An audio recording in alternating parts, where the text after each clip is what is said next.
Hello friends, welcome to SSC coaching centre. दोस्तों, आज के वीडियो में हम बात करेंगे लाभ हानि के प्रश्नों की।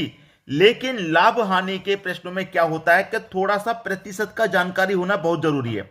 इसीलिए मैं कुछ प्रश्न प्रतिशत के लेकर के आया हूं जो लाभ हानि में बहुत काम आएंगे आगे। ठीक है, तो पहले कुछ प्रश्न हम यहां पर प्रतिशत के समझ लेते हैं। तो पहला प्रश्न है, 4 5 का कितना प्रतिशत है। आपसे कहा गया ये जो 4 है ये 5 का कितना प्रतिशत है। तो कैसे निकालेंगे? ये जो हमारा 4 है 5 का कितना प्रतिशत है, किसका? 5 का पूछ रहा है। 5 का तो 5 नीचे, जिसका पूछेगा उस नीचे लिखेंगे। और प्रतिशत के लिए क्या करते हैं? 100 से गुना। ठीक है, तो मैं 5 से 100 को घटाऊंगा, 20 बार में कटेगा, 4 का 20 से गुना हो जाएगा, 80 हो जाएगा। तो 80% है, ये आपका आंसर हो गया। ठीक है, अब दूसरा प्रश्न को जैसे देखेंगे तो यहां पर तो क्या था कि 4 5 का कितना प्रतिशत है। यहां पूछ रहा है 4 5 से कितना प्रतिशत कम है। भाई ये जो 4 है वो 5 से कितना प्रतिशत कम है। भाई 4 5 से कितना कम है? रियल में 1 कम है। रियल में कितना कम है? 1। जो 4 है वो 5 से कितना कम है? रियल में 1 कम है। ठीक है, और 5 से प्रतिशत के लिए पूछा तो जिससे पूछेगा मैंने क्या बताया उसे नीचे रखना है और प्रतिशत के लिए 100 से गुना कर देना है। ठीक है, तो अब मैं 5 से 100 को कटाऊंगा, 5 से 100 को कटाऊंगा तो कितनी बार में कटेगा भाई? 20 बार में कटेगा कि नहीं? और 1 का 20 का गुना हो जाएगा तो 20, तो 20% यहां पर आंसर हुआ। तो आपका जो 4 है वो 5 से कितना प्रतिशत कम है? 20% कम है। एक और प्रश्न है नीचे, यहां देखेंगे कि 5 4 से कितना प्रतिशत अधिक है। ये जो 5 है वो 4 से कितना प्रतिशत अधिक है? रियल में देख लीजिए पहले कितना अधिक है। जो 5 है 4 से कितना अधिक है? रियल में देख लीजिए 1 अधिक है। किससे अधिक है? 4 से तो अधिक है, तो जिससे पूछा जाए उसे बट्टे में रखेंगे नीचे। और प्रतिशत के लिए क्या करना है? 100 से गुना। ठीक है, अब 4 से 100 कटेगा 25 बार में, 1 का गुना 25 से हो जाएगा तो 25% आपका आंसर हो जाएगा। हो गया कि नहीं हो गया? तो ये तीनों ही प्रश्न आपको आसानी से समझ में आ गए, कोई दिक्कत किसी को नहीं। अब हम देखेंगे लाभ हानि के प्रश्न। ठीक है, अब देखते हैं अगला प्रश्न। अगला प्रश्न है आपका, दो संख्या किसी तीसरी संख्या का 20% एवं 25% के बराबर है तो पहली संख्या दूसरी संख्या के कितने प्रतिशत के बराबर होगी। बहुत ही बढ़िया प्रश्न है दोस्तों, यहां पर शानदार प्रश्न कहूंगा इसे मैं। बहुत सारे बच्चे अभी भी इस प्रश्न को नहीं कर पाएंगे। ठीक है, नहीं कर पाएंगे। देखिए यहां पर मैं आपको बता दूं, दो संख्या किसी तीसरी संख्या का 20% एवं 25% है। कितना भाई? 20% और 25% है। ठीक है, 25% के बराबर है। तो पहली संख्या दूसरी संख्या के कितने प्रतिशत के बराबर होगी? कभी भी इस तरीके का प्रश्न आएगा तो क्या करेंगे भाई? 20% बटे में रखेंगे 25% और प्रतिशत के लिए मैंने क्या बताया? 100 से गुना। ठीक है, 100 से गुना, तो 25 से 100 4 बार में, 20 चौक 80, 80% आपका आंसर हो गया। तो पहली संख्या दूसरी संख्या के कितने प्रतिशत के बराबर होगी? 80% के बराबर होगी। यह आपके प्रश्न का क्या जाएगा? बिल्कुल सही जवाब। बात क्लियर है? अब देखेंगे अगला प्रश्न। अगला प्रश्न है, दो संख्या किसी तीसरी संख्या का 20% एवं 25% के बराबर है तो पहली संख्या दूसरी से कितने प्रतिशत कम है। कम वाला प्रश्न आ गया। इसी तरीके का प्रश्न मैंने आपको शुरुआत में बता दिया था और इसीलिए बताया था कि ये प्रश्न प्रतिशत में पूछे जाते हैं। ठीक है, आपके लाभ हानि में आ जाते हैं। तो अब इस प्रश्न का आंसर क्या होगा? देखिए, 20% एवं 25% के बराबर है तो पहली संख्या दूसरी से कितने प्रतिशत कम है। जो पहली संख्या है वो दूसरी से कितना कम है? पहली दूसरी से कितना कम है भाई?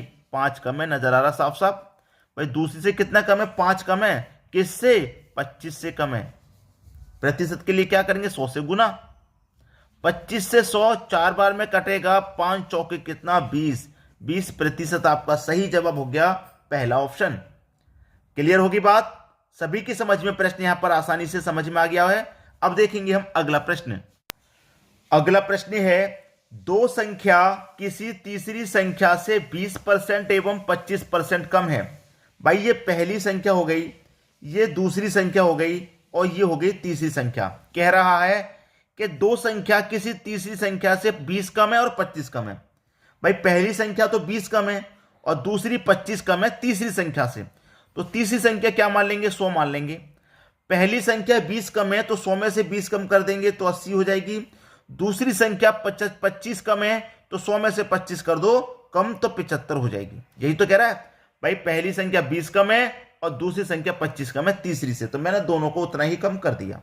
ठीक है, अब कह रहा है कम है तो पहली संख्या दूसरी संख्या से कितना प्रतिशत अधिक है। पहली संख्या दूसरी संख्या से कितना अधिक है भाई, यहां देखिए दूसरी से कितना अधिक है, आप कहेंगे सर 5 अधिक है। किससे 5 अधिक है, 75 से 5 अधिक है। और प्रतिशत के लिए क्या करेंगे आप, 100 से गुना कर देंगे आप। बात क्लियर है? ठीक है, अब कटा लीजिए, 25 से कटेगा 3 बार में, 25 से कटेगा 4 बार में। 5 चौके कितना, 20 बटे में कितना, 3 बटे में ये वाला 3 आ गया। 3 से कटा लो भाई, 3 से कटाएंगे, 3 छिक्के 18, 2 बचेगा, नहीं जाएगा तो 2 ऊपर बटे में 3, तो 6.2 बटे 3 प्रतिशत आपके प्रश्न का बिल्कुल सही जवाब है। ये आपके प्रश्न का क्या हो गया, बिल्कुल सही जवाब। बात क्लियर है? तो यहां पर कितना कितना प्रतिशत अधिक है भाई, 6.2 बटे 3 प्रतिशत अधिक है। ये आपका सही जवाब हो गया। अब देखेंगे अगला प्रश्न।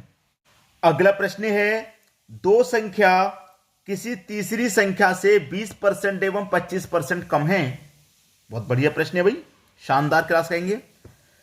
तो पहली संख्या हो गई, दूसरी संख्या हो गई और ये हो गई आपकी तीसरी संख्या। तो यहां पर कह रहा है कि 20% और 25% कम है, किससे, तीसरी संख्या से। तो तीसरी संख्या 100 मान लेंगे। पहली संख्या 20% कम है तो 20% कम का मतलब मैं कितना कर दूंगा यहां पर भाई, 20% कम का मतलब 80 हो जाएगा। ठीक है, 20% कम का मतलब 80 हो गया, 25% कम का मतलब 75 हो गया। ठीक है, ये हो गया भाई। तो कह रहा है कि पहली संख्या दूसरी संख्या से कितना अधिक है, पहली संख्या दूसरी संख्या से कितना प्रतिशत अधिक है। भाई पहली संख्या कितना अधिक है, आप देखेंगे यहां पर पहली संख्या कितना अधिक है भाई, कितना प्रतिशत अधिक है पहली संख्या दूसरी से। ठीक है, तो यहां पर आप देखेंगे 25 से 5 अधिक है, कितने से, 75 से। प्रतिशत के लिए 100 से गुना, 25 से कटेगा 3 बार में, 25 से कटेगा 4 बार में, 5 चौके 20 बटे में 3, 3 छिक्के 18, 2 बचेगा 2 ऊपर बटे में 3। ये आपका प्रश्न का आंसर हो गया। और ये प्रश्न मुझे लगता है 2 बार हो गया। देखिए ये प्रश्न 2 बार लिख गया है, कोई बात नहीं, 2 बार लिख गया, आपका तरीका भी अच्छे से समझ में आ गया होगा, लेकिन 2 बार नोट हो गया ये प्रश्न, कोई बात नहीं। अब देखेंगे अगला प्रश्न। अगला प्रश्न है, 10 वस्तु का क्रय मूल्य 15 वस्तु के विक्रय मूल्य के बराबर है।